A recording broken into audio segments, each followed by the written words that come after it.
Bem-vindos à aula de História do Ensino Fundamental 2 do Seja Clara Mantelli, o módulo 4, referente ao nono ano. Vamos falar um pouco de Brasil Colônia. Quando os portugueses chegam no Brasil, a gente tem que entender que é uma colônia de exploração. Não havia intenção de expandir a metrópole. Então eles eram aqui só para pegar os produtos, os recursos minerais que aqui haviam. Então começa com a exploração do pau-brasil. O pau-brasil vai ser importante para tingir os tecidos que Portugal comercializava com o restante da Europa. Posteriormente, vai ter a cana-de-açúcar através das capitanias hereditárias, né? A capitania de Pernambuco era mais lucrativa. E foi a primeira forma de exploração que gerava lucro. Então, cada um que cuidava da sua capitania tinha que pagar um imposto para o rei de Portugal, então gerava lucro. Posteriormente, lá para o século XVII, finalzinho do XVII, começo do XVIII, a gente vai ter a mineração, porque com o declínio da cana-de-açúcar, os bandeirantes vão para o interior do território, né, que ainda não era Brasil, só em 1750, com o Tratado de Madrid, passa a ser do Brasil, mas eles exploram então o ouro, a prata, o diamante nas Minas Gerais. Depois, século XIX, vai ter o café, que fica bastante evidente no Vale do Paraíba e Oeste Paulista, tanto é que a cidade de Campinas é conhecida como a Princesa do Oeste. O café, que vai ser o principal produto de exportação brasileiro, durante o século XIX, né, ali meados do século XIX até mais ou menos 1930. Então, todo o dinheiro que o Brasil recebe, né, em dólar dessas exportações vem do café. Importante lembrar que todos esses trabalhos utilizavam o escravo, né, o negro, primeiramente o índio e o negro, e posteriormente só o negro. A proclamação da República é ocasionada pelo interesse dos cafeicultores paulistas e militares. Então, eles vão buscar mais espaço político, eles têm um interesse econômico. Os militares, eles vêm de um processo de desgaste por conta da Guerra do Paraguai, que houve anos antes, tudo bem? Não vai ter participação das camadas sociais mais baixas, eles passam desapercebidos por esses movimentos, tá? Que são os trabalhadores do campo e os operários. Já na Primeira República, também conhecida como República Velha ou República do Café com Leite, vai ser de 1889 até 1930. Vai se configurar pelo poder político, né, o controle político das oligarquias paulistas e mineiras. Então, oligarquia paulista são esses cafeicultores e os mineiros são os produtores de leite. Há essa alternância no poder. Por quê? Por conta dos interesses econômicos. Eram as regiões que mais exportavam. Então, por isso, República do Café com Leite. E o Brasil, como eu já disse no slide anterior, vai ser o maior exportador de café do mundo no período. A partir desse dinheiro que vem do café, surgem as primeiras indústrias de sabonete, de calçados, tudo em São Paulo, tá? E no interior, a gente vai ter, no interior do Brasil, Nordeste, a gente vai ter o chamado voto de cabresto, que são dos coronéis. Então, o que acontecia? Os paulistas e mineiros ficavam no poder e não enchiam o saco desse povo. Já esses coronéis, eles podiam fazer o que quisessem e davam apoio para a República do Café com Leite. Então, um ajudava o outro. Então, o voto de cabresto era o voto aberto e vigiado, sempre alguém com os trabalhadores vê a votação. Havia essa troca de favores e até a venda de votos, né? Que a gente ouve por aí no interiorzão do Brasil, que ainda ocorre hoje em dia. Já a Revolução de 1930 ocorre na Era Vargas, né? O que a gente chama de Era Vargas. Então acaba a Primeira República, né? A República Velha. O Vargas, ele vai extinguir a Constituição de 1889 ali, com a Primeira República. Os paulistas não vão gostar, porque Vargas era um gaúcho e não vai priorizar mais os cafeicultores, ele vai dar um foco para as indústrias. E aí, os paulistas, diferente do que muita gente acha que queria se separar do Brasil, não. Eles querem só uma nova Constituição. Então, vejam bem, Revolução Constitucionalista de 1932. Então, foi em São Paulo, eles vão exigir essa nova Constituição. E aí, o que é esse MMDC do Martins, Miragaia, Drauzio e Camargo? São 4 estudantes que estão numa passeata e acabam atingidos num confronto e morrem. A partir daí, há uma guerra civil.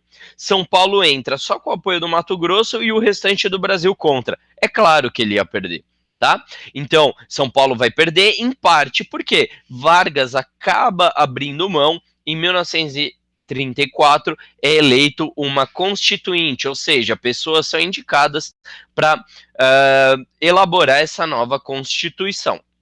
Já o Juscelino Kubitschek, que é eleito em 1955, tinha como propaganda o lema 50 anos em 5, que visava o desenvolvimento industrial do país. Se você for para a área da geografia, você vai ver que as macro-regiões brasileiras são divididas pensando na industrialização do país. Então, uma coisa levando a outra, né? Então, em que área eu posso atuar na política pública para desenvolver a indústria no país? Você vai ter ajuda financeira internacional, e aí o Brasil começa a ter a dívida externa também. O lado bom é que você tem entrada de empresas multinacionais, então gera muito emprego nessa época. Além disso, ele vai ter o tal do plano de metas, que é o desenvolvimento de 5 setores principais. Energia, porque sem energia a indústria não funciona. Indústria de base, você precisa transformar, né? Transportes. Então você tem lá a indústria que produz certinho, e como você vai levar para exportação? Não tem como se não tiver o transporte, né? E educação, aí para o povo. Ele vai conseguir expandir as usinas hidrelétricas para gerar energia para as indústrias, então. E ele é muito bem sucedido, apesar da dívida externa causada. Já Jânio Quadros vai herdar essa dívida econômica, vai ter uma inflação muito forte, a gente vai ter os trabalhadores se manifestando contra essa inflação, essas reformas econômicas, e vai ser repreendido fortemente pela polícia. Então vai ter o congelamento de salários. Além disso, a gente está na época da Guerra Fria, né? Como vocês já viram em geografia. A aproximação da União Soviética é perigosa, porque a gente tem de um lado os capitalistas e do outro os soviéticos. E os soviéticos têm aquela propaganda, né, americana de que come criancinha, vai roubar sua casa e tal. Então, quando o Jânio Quadros se aproxima da União Soviética para exportar os produtos, ele é acusado de ser comunista. Então, a oposição, a Igreja Católica e a classe média vai às ruas e pede a renúncia dele. Após a renúncia, vai se adotar o parlamentarismo e o João Goulart vai tomar posse. Então, o João Goulart ele consegue conciliar os setores sociais, trabalhistas e militares. Então, o Brasil aí volta meio que aos eixos, né? Não que o Jânio Quadros fosse comunista. Já na ditadura, que ocorreu em 1964, a gente vai ter os atos institucionais. O mais importante é o AI-5, mas é legal vocês saberem o 1, o 2 e o 3. Tá? O 1 determinava as eleições indiretas para o executivo, ou seja, o povo não tem mais poder de voto. Dissolução dos partidos políticos e a implementação do bipartidarismo. Então não é igual o que a gente tem hoje, que parece uma feira livre. Eram só 2 partidos. O AI-3 determinava que as eleições para governadores e prefeitos também passavam a ser indiretas. Então o povo já fica impedido de ter as suas escolhas ali. Já o AI-5, que é o que a gente mais conhece, que é o dito mais importante, é a censura à imprensa, desculpem, e a liberdade de expressão, como a gente repara aqui na imagem, né? Você não pode ver tudo o que quer, nem falar tudo o que quer. Aí que os artistas vão pra rua, tentam burlar com músicas, né, de duplo sentido. Então, o AI-5 é o considerado que mais censurou dentre os atos institucionais. A ditadura brasileira também teve o apoio dos Estados Unidos, por quê? Porque mantinha os comunistas, a União Soviética longe. Então, ó, olha lá, conter o comunismo, tinha interesses econômicos e fazia investimentos industriais. Por quê? O trabalhador brasileiro é muito mais barato que o trabalhador americano. Além disso, tinha o ufanismo. O ufanismo é aquele amor à pátria, né? Doe seu ouro para o Brasil, essa ideia toda. Então, o ufanismo vai ser contrário à abertura econômica para empresas estrangeiras, apesar desse investimento americano. Já no fim da ditadura, em 1985, vai ser por conta do movimento. Claro, tem todo um movimento por trás, um processo, né? Mas a gente tem um movimento das diretas já, que é o Movimento Popular para a Redemocratização. Lembra, democracia é o voto do povo.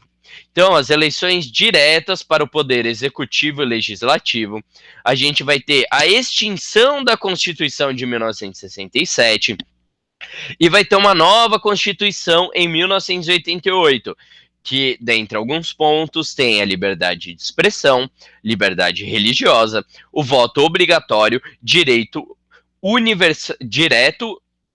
Além disso, tem um voto obrigatório, direto e universal, ou seja, para homens e mulheres maiores de 18 anos, tudo bem? O Fernando Collor de Mello, então, vai ser o primeiro presidente após esse processo de redemocratização. Ele vai tentar combater a inflação, vai extinguir as empresas estatais, ou seja, pode vir o capital estrangeiro agora, vai ter muito desemprego, tá? A gente vai ter, então, a abertura dos mercados para o exterior, vai se reduzir esses impostos de importação, só que ele também vai confiscar a poupança, né? Ele vai limitar os saques. E aí, ninguém gosta que mexa no dinheiro da gente, né? Então vai haver denúncias de irregularidades e o país vai se unir para pedir o impeachment dele. Apesar dele ter renunciado antes do processo de impeachment, ele sofre ele mais tarde, tá? Então os estudantes, eles saem às ruas com as caras pintadas de verde e amarelo para pedir a sua renúncia. E Collor vai ser afastado definitivamente em 1992. O Fernando Henrique Cardoso vai ser importante para botar a economia do país em ordem, né? Com um plano real, ele vai combater a inflação num primeiro momento e vai institucionalizar uns programas de privatizações. Então, muitas empresas deixam de ser do governo para serem privadas. Já o Luiz Inácio Lula da Silva focou seu governo em auxiliar os menos favorecidos, né? Ele vai priorizar a assistência social, como Bolsa Família, e é importante que ele acaba com a dívida externa com o FMI. Então aí são alguns pontos importantes do governo do Lula.